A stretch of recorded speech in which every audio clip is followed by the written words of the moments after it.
Mula sa 702 DZAS, Agapay ng Sambayanan. Narito na ang programang mag-uugnay sa iyo tungo sa wastong kamalayan sa batas. Praktikal na talakayan ng mga alituntunin at balitaktakang may kaugnayan sa mga patakaran ng bayan. Kinilala sa Golden Dove Awards bilang Best Documentary Program.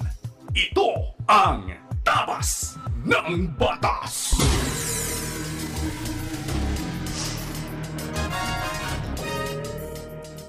Isang magandang Sabado na umaga sa iyo na nakikinig sa anumang bahagi ng Pilipinas, Luzon, Visayas o Mindanao man, at sa iba pang bahagi ng mundo. Maraming aga sa inyo naming nakikinig, diyan naman sa Bicol Region sa pamamagitan ng CARE 104.3 The Way FM. At diyan din sa Zamboanga City na nakikinig naman via 1116 DXAS Radio Komunidad Buenos Dias.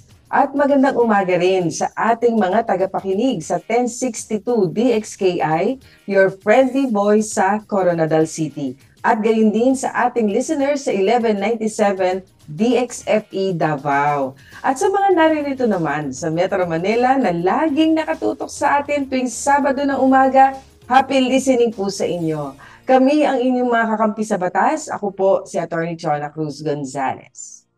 At ako naman po si Atty. Jeremiah Belhica. Ito po ang inyong programang Tabas ng Batas. Dito lamang po sa inyong minamahal na 702 DZAS FEBC Radio TV. Miyembro po tayo ng kapisanan ng mga broadcaster ng Pilipinas at napakikinggan at napapanood din rin sa ating mga Facebook at YouTube channels ng 702 DZAS FEBC Radio TV.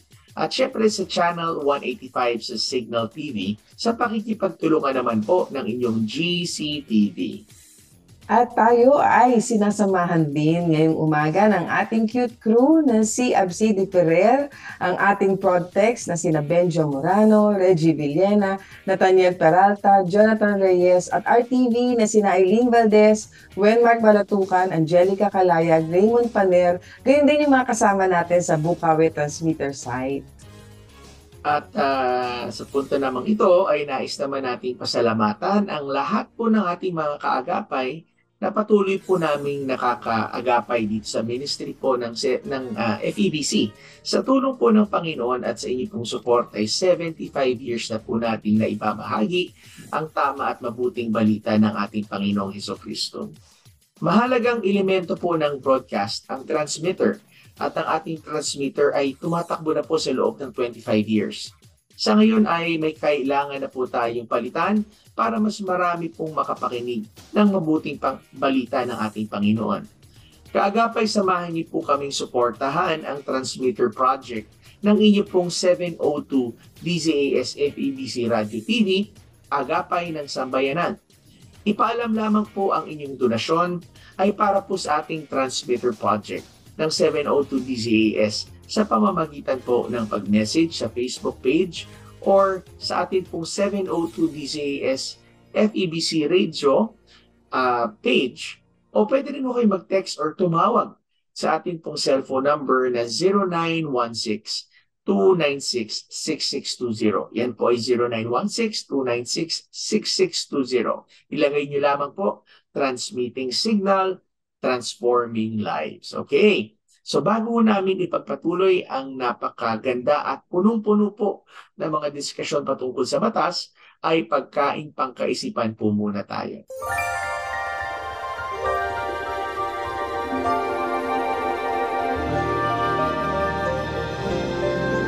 Ito po ay hango sa Kawikaan, chapter 12, verse 22. Ang sabi po, namumuhi si Yahweh sa taong sinungaling, ngunit ang tapat ay ligaya niya at aliw.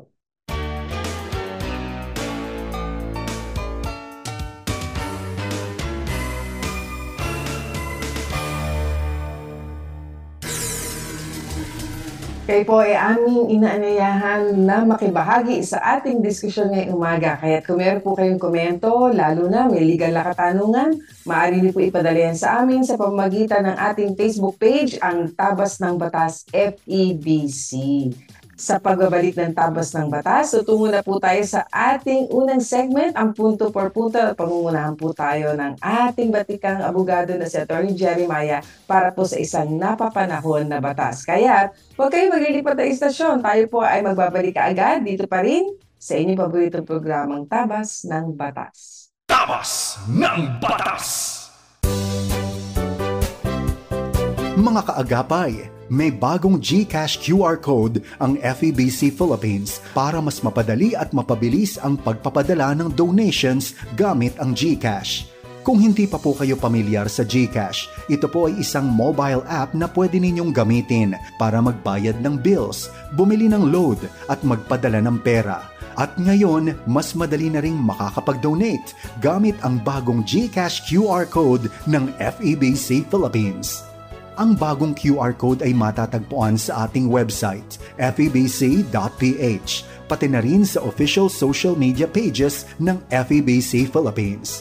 Kung nais ninyong mag-donate gamit ang GCash, siguraduhing isave at iscan ang ating bagong QR code. Ito ay isang magandang paraan upang makibahagi sa ating misyon para mas marami pang maabot ng mensahe ng pag-ibig ni Hesukristo. Maraming salamat po at pagpalain kayo ng Panginoon.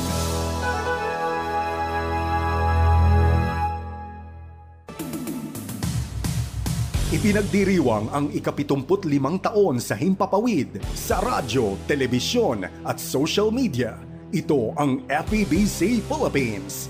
Ang bawat tagumpay, Diyos ang nagbigay.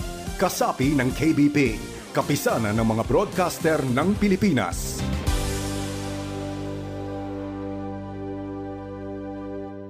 Paksang legal na siniksik sa mga kaalamang praktikal sa isang makabuluhang talakayan sa Punto por Punto.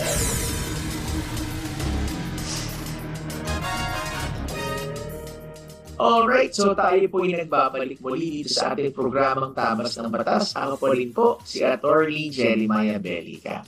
At ako naman po si Atty. Chona Cruz Gonzalez. At sa ating unang segment, na punto per punto segment, ay meron naman tayo isang batas na pag-uusapan na talaga namang magiging kapakipakinabang sa ating mga taga-subaybay. Kaya ano ba itong batas na ito? At bigyang linaw natin muli, Atty. Jeremiah? Napaka-relevant. Kasi malapit na ang barangay election. So, ang pag-uusapan natin ngayon, attorney, ay ang mga cases covered by the rules on barangay conciliation. So, ano ba ang mga kaso na kinakailangan dumaan doon sa tinatawag na barangay conciliation at ano ba yung mga cases na hindi na kailangan dumaan sa barangay conciliation o doon sa lupon tagapamayapa para pwede mo na idiretso sa korte. Kasi lagi natin naririnig yan, lalo na dito sa ating programa. Laging tatanong na, ako po yung pinabarangay o ako po ba didiretso na sa korte. Sasabihin naman natin, ipabarangay mo muna para magkausap kayo. Yes. So, kaya yun ang ating titingnan sa loob ng ilang minuto. Pero ang mga ito, yung mga cases covered tsaka non-covered, ay makikita po ninyo ito sa Republic Act 7160 or sa tinatawag po natin na Local Government Code ng ating buong bansa. No, 1991 Local Government Code, particularly sa Section 408. Doon nakalagay ang listahan ng mga exceptions sa tinatawag po natin barangay conciliation. Bakit exception? Kasi ang general rule pala, attorney, ang lahat pala ng kaso ay ideally, imbis na iakyat mo sa korte, ay pinadadaan mo sa barangay conciliation. No? So, kaya nga ang wordings ng batas dyan ay lahat ng mga kaso ay papadaanin mo sa barangay unless, except, ibig sabihin, ito na nga yung mga ating i-discuss. Ano po? Attorney, napakaganda rin ng ng kadahilanan kung bakit gano'n. Para mabigyan mo na ng pagkakataon naman lalo na yung mga Lalo na yan, mga magkakapit-bahay, ano? O hindi kaya mag-anak na ayusin muna na sila nandun sa isang barangay, maayos muna among themselves, ano, yung anumang di pagkakaunawaan. Kaya ang sabi nga doon, attorney, sa batas, no, yung lupon daw ng kada barangay ay mayroong autoridad na dalhin para mag-usap-usap ang mga partido na nakatira sa parehong munisipalidad o parehong lungsod, no? Municipality or city, para saan? Para sa amicable settlement ng lahat ng mga alitan. Yan ho ang goal niyan. Amicable settlement. Sa Tagalog, ito po ay maayos na pagtatapos at maayos na ano bang settlement? Parang pagkakasundo. Pagkakasundo, Oo. no? Maayos na pagtatapos ng Mm. mga alitan. Kasi napag-usapan ng magkakapit-bahay. Yan po, minsan kasi ay lumalaki talaga ang problema dahil nanganganak yung issue. So parang hindi lang nagkamali lang ng pagtapon ng basura na ilagay sa harap ng bahay ninyo, imbis na dun sa bahay nila. O kaya yung aso yung napabayaan. At pumunta doon sa inyong lugar, ay lumaki na ng lumaki ang awayan hanggang napunta na doon sa mga away ng mga ninuno. No, yung lolo mo kasi, yung tatay mo kasi, dati ganito yung ginawa sa amin. So lumaki na ng lumaki. Maganda rin no, meron ding namamagitan. Ay, No? tama yan. Oo, Yes. na walang kikilingan, ano, na parang, yun nga, ang layunin, may ayos. Kasi, May mo, ayos. magkakasama naman kayo sa isang barangay, sa isang komunidad, di ba? And tama ka dyan, attorney, no? Kaya napakahalaga na merong tagapamagitan. Ito nga kahit sa Bible, tinatawag na standing in the gap, no?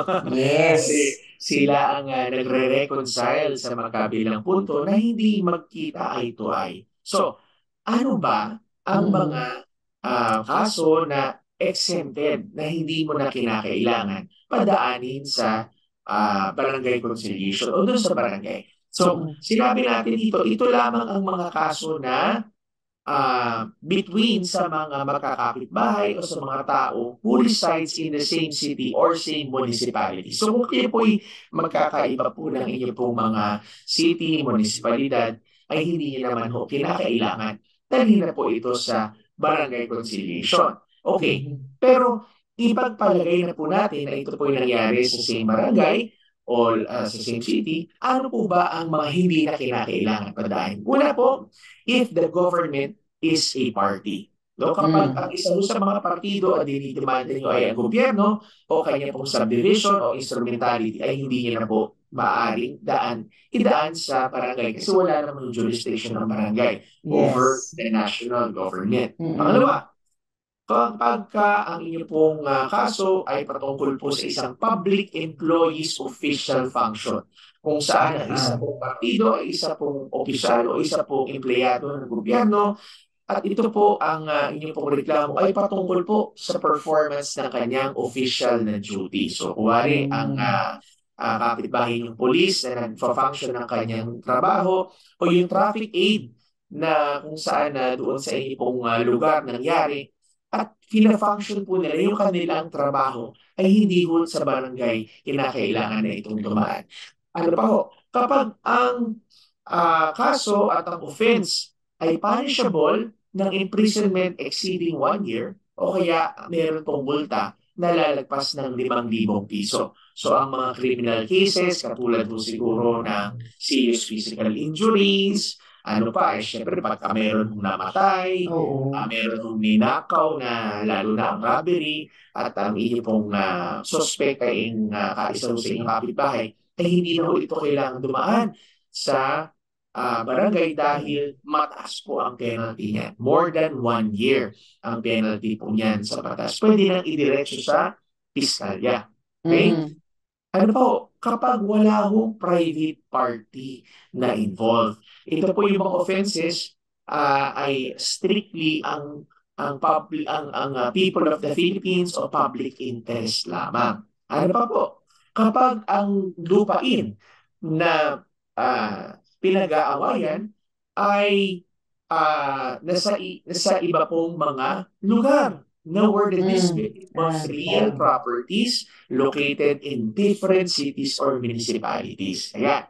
Maliban na lamang na kapag ang mga party ay nagkasundo na ito po ay pag-usapan na lamang doon ho sa isang lupon. Kasi pwede naman voluntary na lamang. No? So, Yes. halimbawa, ang pinag-aagawan po ninyo ay binentahan ka ng iyong kapitbahay ng lupa na sa iba namang located na city, sa ibang municipality, eh hindi nyo na po kinakailangan niyang ilagay doon po sa loob ng lupon, maliban na lamang na pagkasunduan nyo na lang. O sige, para matapos tayo, total magkapitbahay, dito na natin pag-usapan kay Barangay Chairman. Kasi mas mabilis, kaya naman. Ano po? Ano pa? Kapag ang mga partido ay nakatira sa ibang mga bayan o ibig sabihin Yes. parties resides in different towns, no? Kapag involving po ito ay sa ibang mga cities, ibang municipalities ay hindi ho na maaaring dalhin sa iisang barangay. Ulit, maliban na lang na magkasundo sila. Sige na nga, pag-usapan na lang natin dito sa barangay na iisa. Pero kung ayaw nyo naman po at kayo pinapabarangay doon sa barangay na hindi naman kayo residente o dahil malayong lugar, pwede po kayong tumanggi. At number 7, ano pa ho? Kung ang presidente po sa rekomendasyon ng Secretary of Justice ay magdesisyon na meron pa hong ibang mga kaso na dapat idaan sa barangay.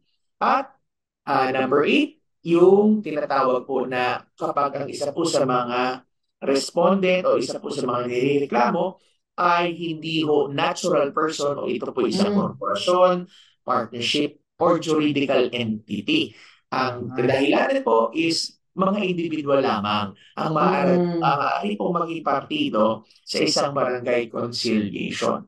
Well, kasama rin dito, attorney, bibilisan na lamang natin yung mga urgent legal actions na kinakailangan ma-actionan agad ng korte, ang mga criminal, katulad ng mga criminal cases na nandoon na sa kustudiya ng police under detention, habeas corpus case, Yes. na kinakailangan agad makarating sa husgado, at ang mga actions coupled with provisional remedies katulad ng preliminary injunction, attachment, replevin, at iba pa. At syempre, kung pinagbabawal na rin ito ng statute of limitations, ibig sabihin, bawal mo na dalhin sa barangay dahil labis-labis na sa oras. At yung mga labor cases ay hindi na ho yan dumadaan sa barangay dahil ito po ay dinidiretso na sa NLRC. Kagayon din ang agrarian reform, yung CARP, no, ng mga kaso, at yung iba po pong mga annulment of judgment ay pwede nang idiretso sa korte. Okay, so yan ho yung inyong mga pwedeng malaman patungkol po sa cases covered by the rules on barangay conciliation. Bisitahin nyo lang po ang Republic Act 7160 or ang ang Local Government Code Section 408. So, attorney, ano ba masasabi mo dito? Oo nga. Makikita lang naman natin na yung mga medyo, syempre mabibigat na rin mga kaso at mga kaso na involving yung ating mga government agencies, nakita naman natin na hindi nakakasama. Pero yung mga ilang issue na pwede naman palang i-resolve among themselves sa pamamagitan ng intervention ng ating barangay, magandang paunang hakbang para po ang ating mga hindi pagkakaunawaan mabigyan ng pagkakataon na hindi ba maiayos doon pa lamang sa level na yun nang hindi na tayo pupunta sa korte kasi magastos din yun at talagang maaabala rin tayo kaya meron po tayong mga ganito rin batas na pinaiiral. Kaya may kasabihan na matanda, sino-sino pa bang magtutulungan kundi tayo magkakapit-bahay din. Kaya po, sa pagbabalik po namin ni Atty. Sona, ay makakapakinig po tayo ng isa pang napakaganda at napapanahong diskusyon patungkol po sa isang napapanahong panukalang batas sa pamamagitan po ng ating pinamamahal at mahusay na Atty. Sona Gonzales. Huwag po kayong aalis at babalik ko kami dito sa Tabas ng Batas. Tabas ng Batas!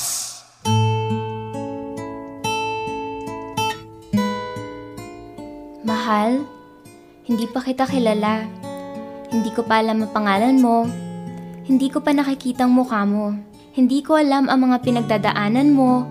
Pero siguradong sigurado na akong hawak mo na ang aking puso. Lagi kong ipinagdadasal sa Diyos na ikaw ang magiging tamang lalaki para sa akin. Hinihintay kita. Hindi ito madaling gawin pero ginagawa kong lahat ng aking makakaya para mapigilan ko ang sarili ko na mapunta sa iba. At araw-araw lagi kong pinipilit ang sarili ko na huwag mo nagisingin ang aking pagsinta dahil alam kong hindi pa ito handa. Sana, hintayin mo rin ako. Huwag kang magmadali, pero huwag ka ring mag-alala dahil dadating rin ang araw na magiging handa na tayo para sa isa't isa. Alalahanin mo na lang na ang Diyos ay may magandang plano para sa'yo. Sayang naman kung ipagpapalit mo lang ito para sa pansamantalang kagustuhan. Tandaan mo na lang na hindi ka nag-iisa sa pagsubok na ito. Pareho tayong hinahanda ng Diyos para sa pagkakataong makilala natin ang isa't isa. Nagmamahal, ang babaeng ibibigay sa'yo ng Diyos. Kay daling sabihin, kay hirap gawin, sa mundong walang katiyakan. Sabay nating gawin kahapon ng bukas.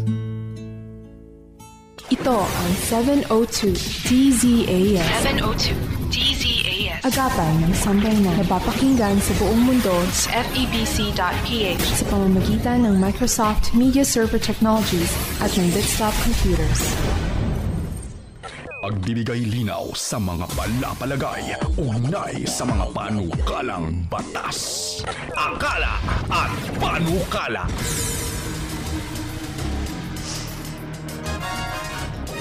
Alright, so tayo po ay nagbabalik na po muli sa atin pong programang Tabas ng Batas.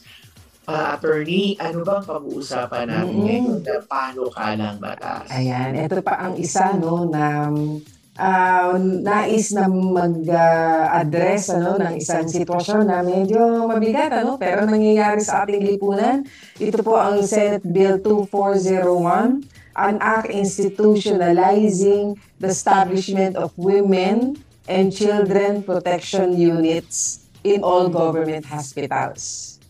So women and women and children units, protection units in government hospitals. So bakit ba naisip na ipanukala ito, no? So, sa ating explanatory, makikita natin dahilan. Ang sabi ng ating mambabatas, in 2022, there were 8,948 child abuse cases in the country recorded by the Council for the Welfare of Children based on the data gathered by the women and children protection units located in all hospitals in the country. Ito lang yung reported, no? And yet, nasa 8,948 cases ang na-report. From 2021 to 2022, 72% of all child abuse cases reported by all of these units involve sexual abuse or sexual assault. Remember, panahon to ng pandemic, ha? So, di ba, kung nasaan ang mga tao isolated, nasa bahay lang. So, doon nangyari ang maraming abuso sa ating mga bata, sa ating mga kabataan.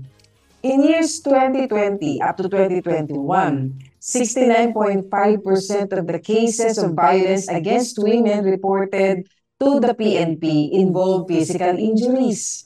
During the implementation of the lockdown in the first 2 years of the pandemic, there was a significant increase in the number of complaints involving violence against women and children o yung VAUSI na tinatawag natin. Now, with the different forms of abuse experienced by the victims, there have been continuous attempts from the government to provide more accessible avenues for seeking help and support with assurance of safety and confidentiality. Kasi remember, may children's and women's desk na tayo sa mga police stations, di ba?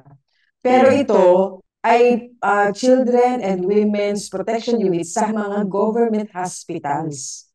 Yun naman ang gustong isulong, So, dito sa mga insidente na ito ng pang-aabuso ay kinakailangan talaga na meron tayong mga intervention ika nga na gagawin para maiwasan, malimitahan natin yung pang-aabuso na nangyayari. No? Kasi ito ay isang bagay na hindi dapat talagang nangyayari.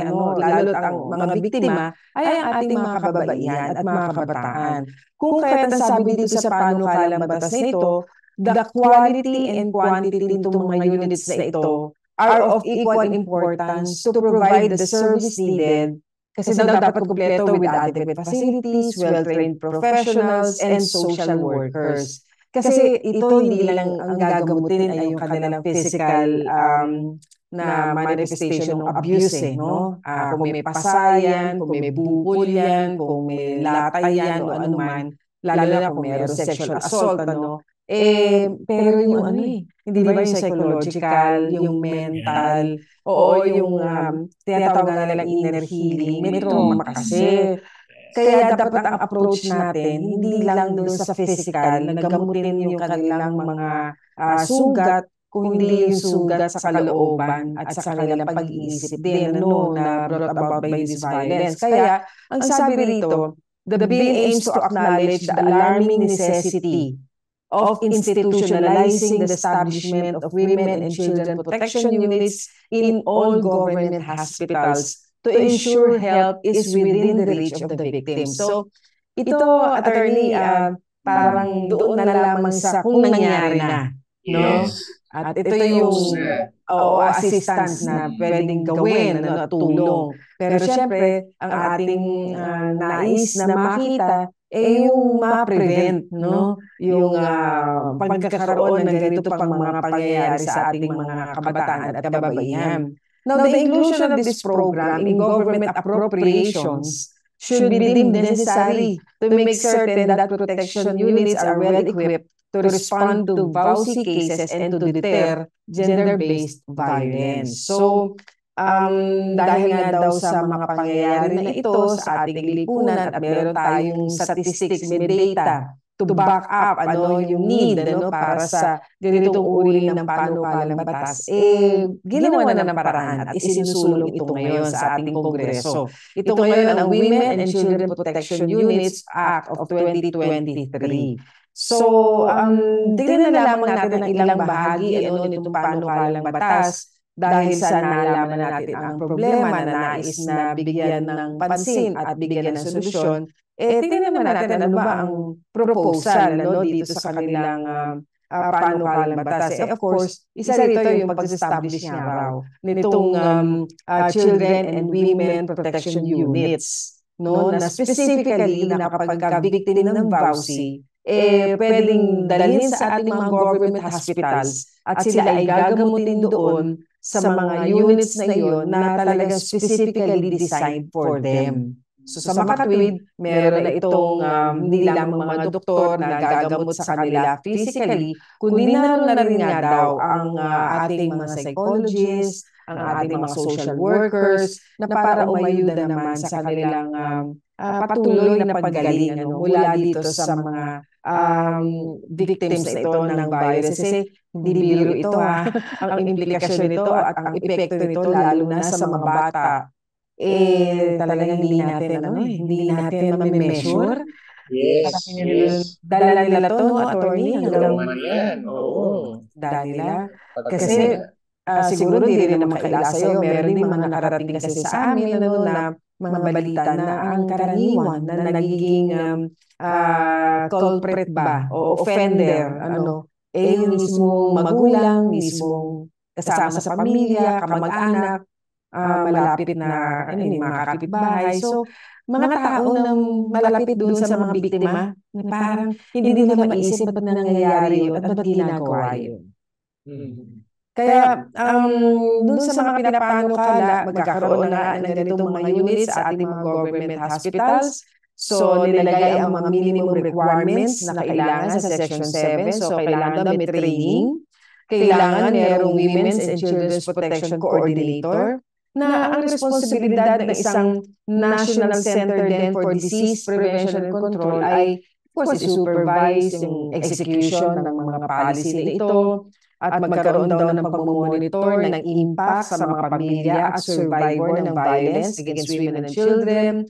Meron ding capacity building. So part yun ng training para sa mga women and children protection. Alam mo, I think dapat dito rin for part ng prevention, awareness Hindi ba? Magkaroon ng information dissemination. Maging sa ating mga barangay na sabihin na, pagka mga ganito po, red flag to ha, ito po, medyo tingnan natin itong mga ganitong sitwasyon. At alam mo, hindi ba parang hinihikayat din ito ang bawat isa sa pamayanan na maging concern naman tayo sa mga kapitbahay natin, sa mga kabarangay natin, na kung mayroong nangyayari, nakita po natin na biktima ng violence, huwag naman po rin tayong manahimik, kundi maipagbigay alam natin sa otoridad para maka-action po yung otoridad.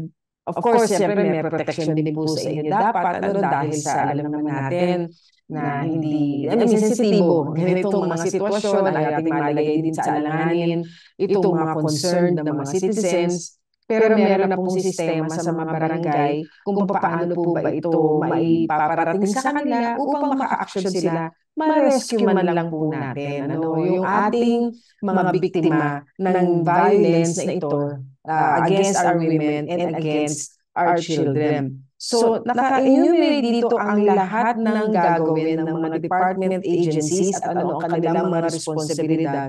At kung tatanungin natin, so paano naman ang pondo nito? Kasi syempre, maglalagay tayo ng mga units na specifically for women and children who are victims of violence in all government hospitals. So, ang sabi rito, sa Section 8, sa appropriation, the fund needed, sabi rito, to initially implement the provisions of this act must be sourced primarily from the General Appropriations Act. So, yan po yung pinag-uusapan ngayon sa Kongreso, itong budget na tinatawag po natin for next year. At doon daw dapat ilagay ang mga yung halaga na kakailanganin para daw po maisulong ang layunin at probisyon ng pinapanukalang batas na ito. Kaya ito daw po ay magiging doon sa forma ba ng isang automatic appropriation that shall be programmed annually without regard to the budget proposal or proposed or approved appropriations of the concerned government agencies or any of its political subdivisions, government-owned or controlled corporations. So, parang sinasabi dito na kailangan taon-taon na to, nabibigyan ng pondo.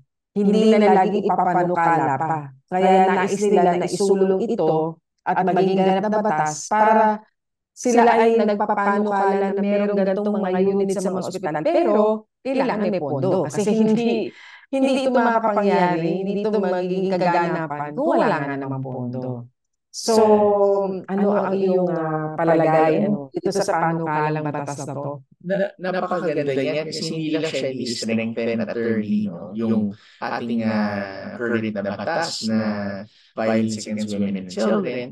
But yung sinabi mo nga kanina na talaga agree ako dyan, yung tinatawag na kinakailangan information dissemination or yung tinatawag na pagtuturo talaga. Kasi tandaan natin kung wala naman talagang abusado, wala namang aabusuhin, vice versa, wala rin nagpapaabuso, wala din namang aabusuhin.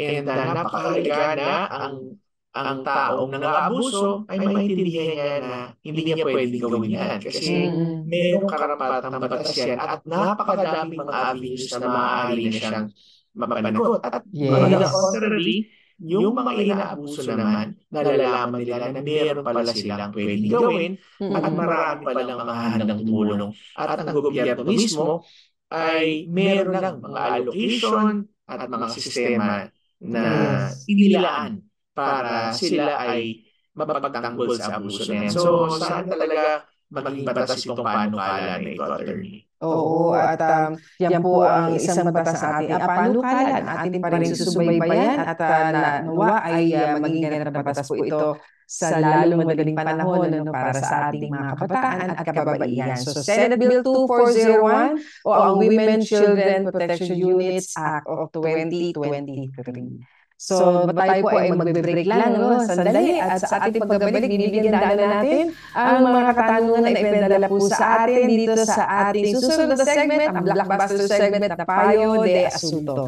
Kaya tutok lang po dito sa Tabas ng Batas, magbabalik kami sa ilang sandali lamang. Tabas ng Batas!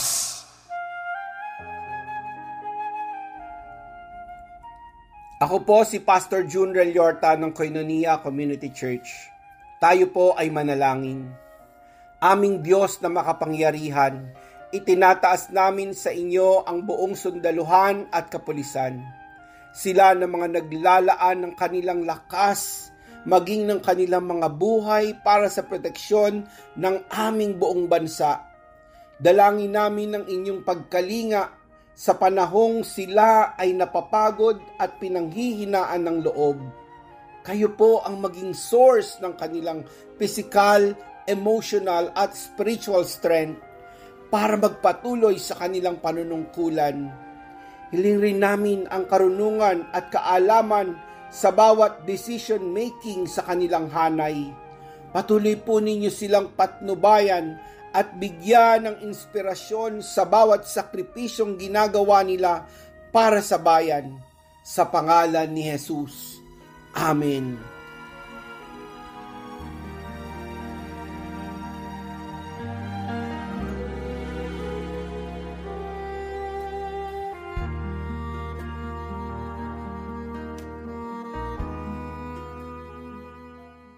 Sumasayang papawid mula sa Maynila. Ito ang Far East Broadcasting Company Philippines. FEBC. Himpilang 702 DZAS. Agapay ng Sambayanan. Mga kasong bibigyang pansin at mga katanungang sasagutin, yan ang tututukan at gagabayan ng Payo de Asunto.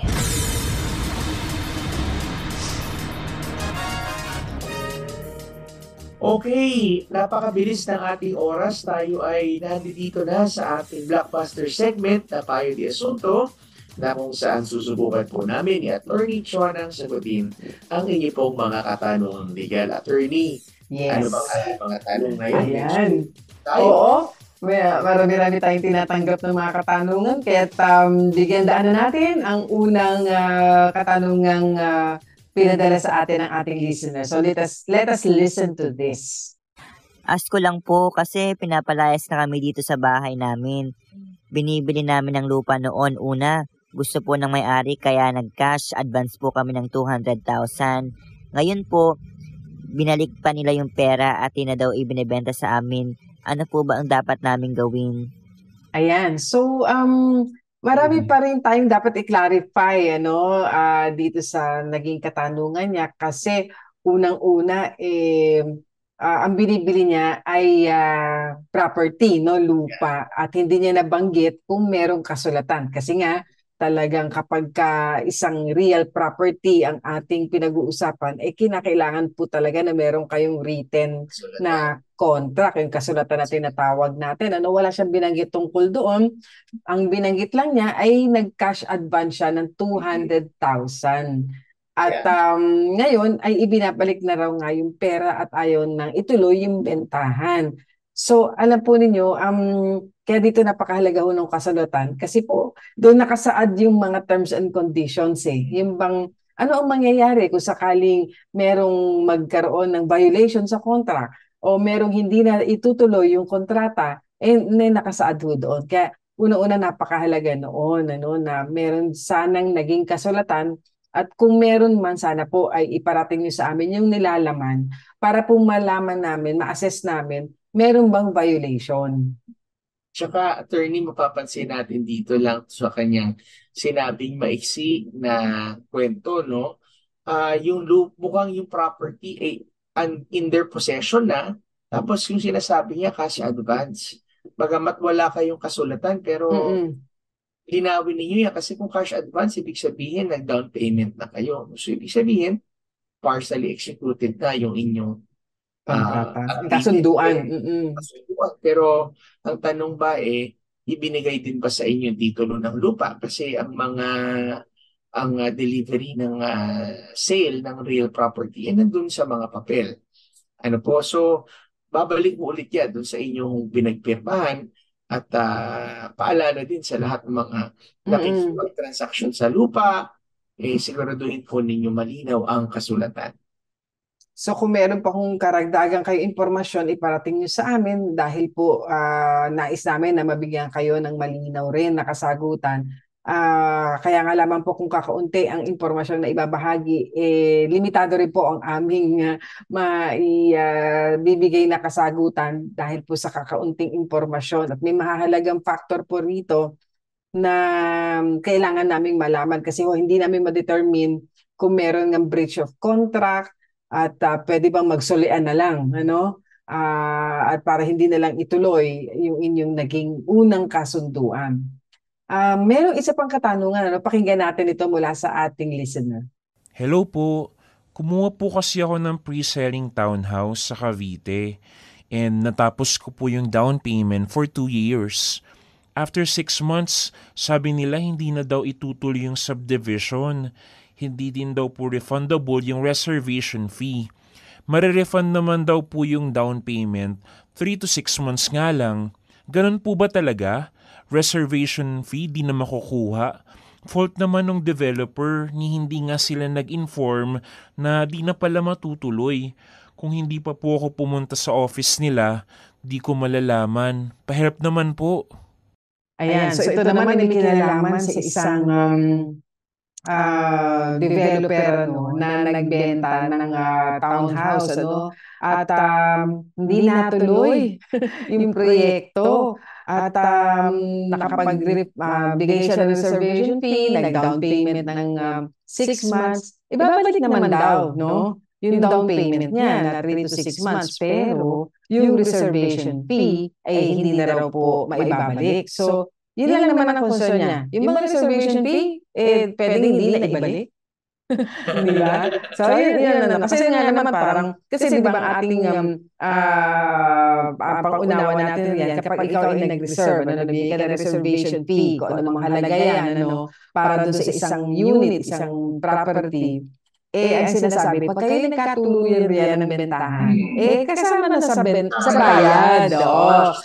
Yung reservation fee. Pero kung halimbawa hindi ka tumuloy na bilhin, ikaw yung buyer, hindi mo na bibilhin, nagdalawang isip ka, hindi mo na bibilhin yung property, nakapagbigay ka ng reservation fee, maaaring hindi mo na makuha yun.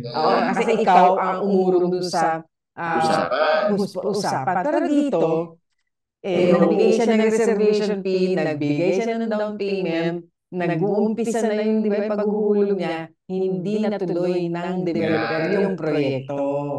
So, sa gana ng ganyan, ito'y base lang naman po sa binigay yung story sa amin ni Chona.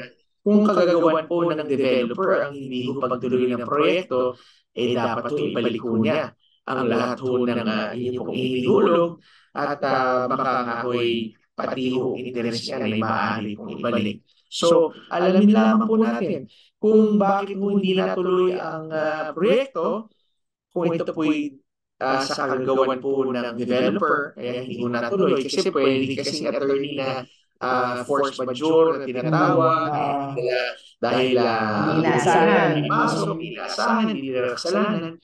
Pero kung sila mo ang may kagagawan, ay maaari niyo pong hingin pabalik yung inyo pong ibinigay na reservation fee. Kung hindi nyo na wala kayong kagagawan, sabi nga ni Attorney Chona, doon sa hindi pagpapatuloy ng paghuhulog.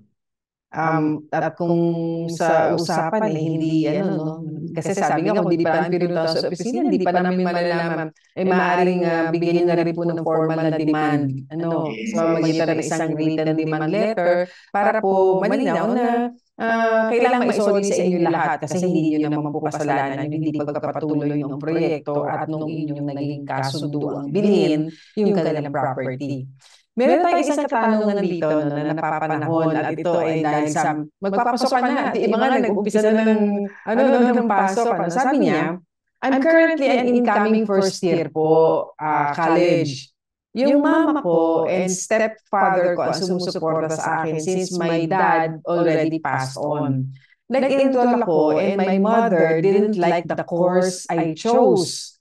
So, sabi po niya, hindi na niya ako pag-aaralin o susuportahan at mag-ask na lang ako sa mga relatives ko, sa father's side ko, na sila na ang magpaaral sa akin. Ang tanong ko po is my mother's action against the law po. Yung part na hindi niya ako susuportahan sa pag-aaral ko po. Ayan. So, napakagandang katanungan ito. Ng enrollment. Yes. Ano natin, bigyan natin ng konting basis muna. Yes. Tinatawag ito yung parental support o yung support na tinatawag sa mga bata. No? Una sa lahat, hindi niya nabanggit kung siya ay minor de edad, pero siya ay incoming first year college. So, dahil may K-12 na, we suppose lang, no? Sa aming tansya ay ikaw ay at least 18 years old. So, ikaw ay hindi lang minor. Pero, that having been said, sabihin muna natin, ang sabi kasi ng Family Code sa Article 194, dinefine po ang support as everything indispensable para sa sustenance, dwelling, clothing, medical attendance, education, and transportation in keeping with the financial capacity ng pamilya. Ang mga bata na under sa parental authority ng kanilang magulang ay ang mga minor de edad. Kaya sila ay obligadong suportahan ang kanilang mga anak na minor de edad.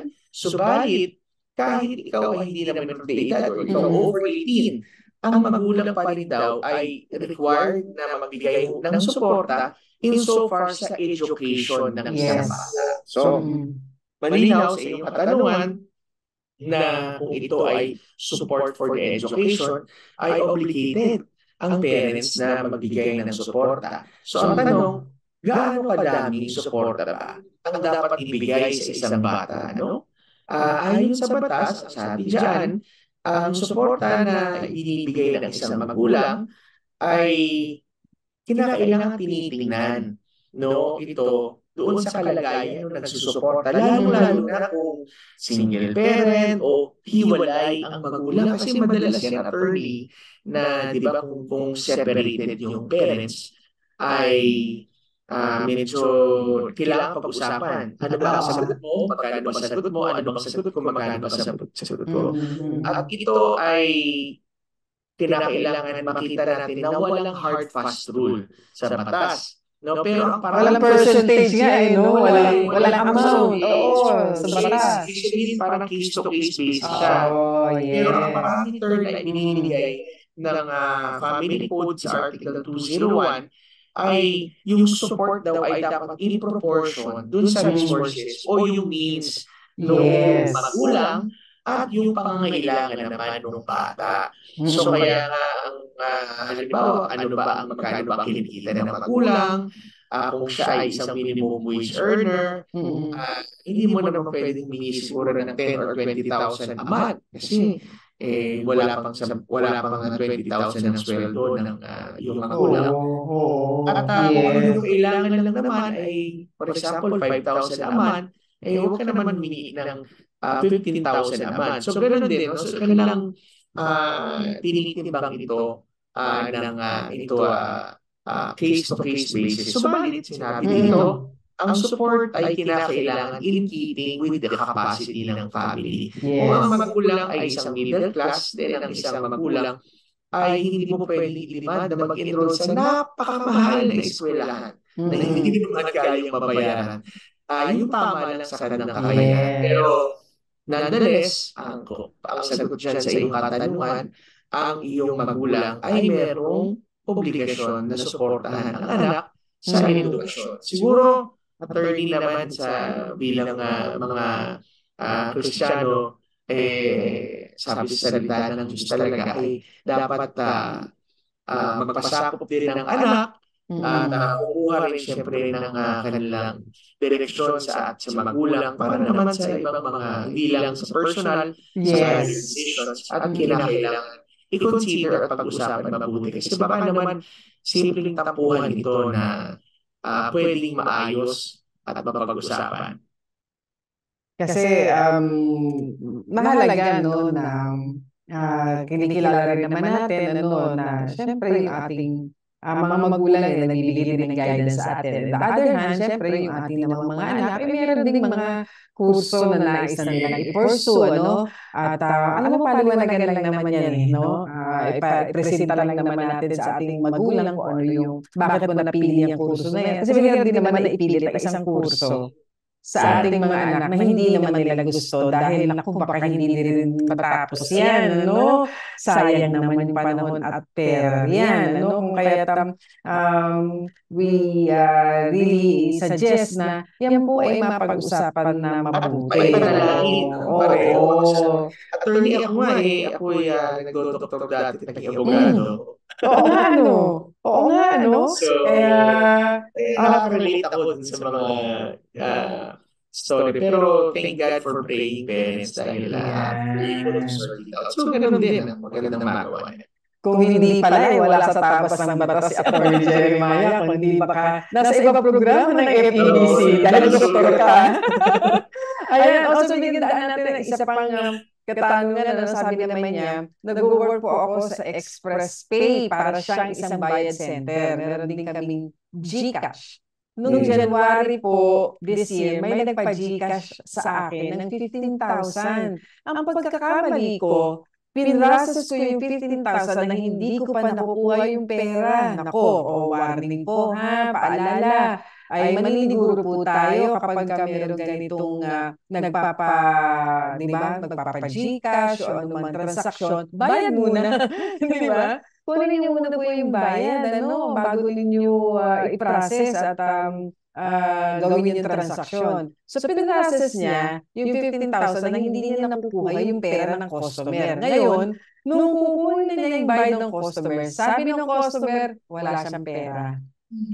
Inutusan daw po siya, nakausap niya sa phone na magpadala ng GCash kasi nanalo siya sa game show para makuha niya ang napanalunan niya. Pero kailangan muna magpa-GCash. Kaya sa madaling sabi, na-scam po yung customer ko. Kasi di ba, may napanalunan ka pero magbibigay ka muna. Ano ba naman yan, di ba? Medyo warning yun. Ingat sa ating mga kagakain ako. Nangyayari to. Ito po, pinadala sa atin yung katanungan at wag po tayo madaling magpadala sa mga ganyan na nanalo ka pero ikaw muna magpapadala ng certain amount sa GCash at hindi kaya maglo-load ka, di ba? Di ba para sa di ba parang cell card or something. So, ingat po tayo. So, ginawa niya, kinausap po nung amo ng boss ko yung amo ng customer ko kasi po kasambahay siya. So, nag-usap na nagkasundo na hulugan in 4 months yung 15,000. So, gumawa yung boss ko ng kasulatan at nagkapirmahan. Nangako yung boss naman ng customer ko na hindi niya papaalisin yung kasambahay niya hanggat hindi nakakabayad. So, nakabayad naman ng 9,000. Kaya lamang, umuwi sa probinsya yung kanyang customer na kasambahay.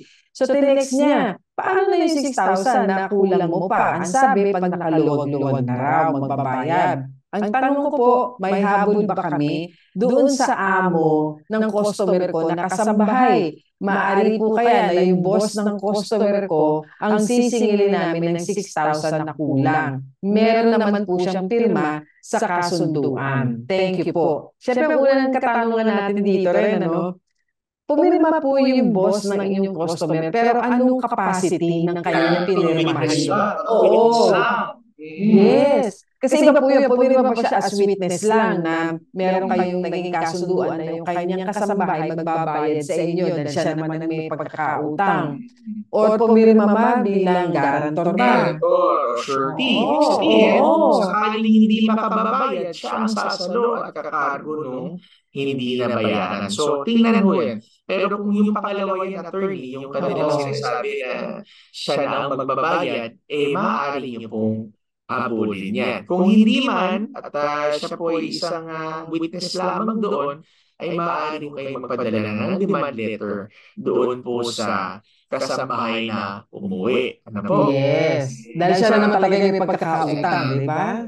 So, Yan na lang yung oras natin, ano? Oo, napakabisaya ng oras dito sa ating Payo de Asunto segment. Sa mga hindi po nakapakinig ng kasagutan sa mga tanong na ating natalakay, pwede niyong balikan dito sa ating Facebook page, 702 DZS-FEBC Radio, o dito sa ating pong Facebook page na Tabas ng Batas FEBC.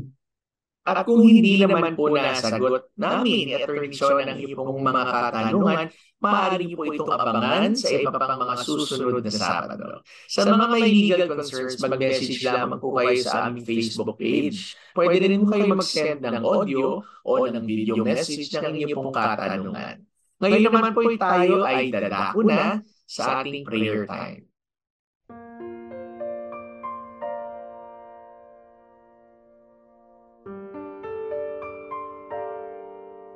Panginoon, makapangyarihan sa lahat, kami nagpapasalamat dahil ikaw ay mabuti. Ikaw ang siyang lubos na nagmamahal sa amin. That you have given your Son, Lord, to die for us and to suffer and to resurrect again from the dead. Upang sa gayon, mapagtagumpayan namin ang anumang hirap, anumang pagsubok sa buhay. Dalangin po namin ang amin pong mga kaagapay na nakikinig sa oras na ito. Ikaw, Panginoon, ang siyang magpalakas. Ikaw, Panginoon, ang siyang gumabay. Ikaw ang humawak sa kanila. At ikaw po ang maging tagapagtanggol nila, O Diyos, sa mga oras, Panginoon, ng kanilang pagkagipit, sa mga oras, Panginoon, ng kanila pong lubos, Panginoon, na pagsubok. Father, we pray that you would uphold them, that you would strengthen and bless them, Lord God, as they would continue to be. Pagpalain mo, Lord, ang bawat isa na nakikinig ng programa tumaantabay na ito at ang buong kawani, O Diyos, ng FEBC at ang lahat, O Diyos, na nakakapakinig sa amin ay iyo, Panginoong, pagpapalain at patuloy na kakausapin, O Diyos, sa tuwi-tuwinan. Ito po ang aming dalangin sa pangalan ni Jesus. Amen at amen. Salamat po mga kaagapay sa mga tumutok sa radyo, sa online, sa Facebook at sa YouTube. At syempre sa Channel 185 by Signal TV sa GCTV. Kami naman po ang iyo pong laging kakampi tuwing Sabado ng umaga. Ito po si Atty. Jeremiah Belhica. At ako naman po si Atty. Chona Cruz Gonzalez sa nag-aanyaya sa inyo lahat. Samahan kami muli sa susunod na Sabado sa parehong oras at himpilan at mga social media platforms. Kaya lagi po nating tatandaan, kung uunawain at susundin, kakampi mo ang batas. Nais po namin makarinig mula sa inyo para sa mga kuro-kuro, mungkahi, o mga bagay na nais ibahagi sa palatuntunang iyong napakinggan, sumulat lamang sa 702 DZAS, Agapay ng Sambayanan, 1 Corporate Center, 46th floor, Doña Julia Vargas Avenue, corner Meralco Avenue, Ortigas Center, 1605, Pasig City. O mag-email sa dzas info@febc.ph.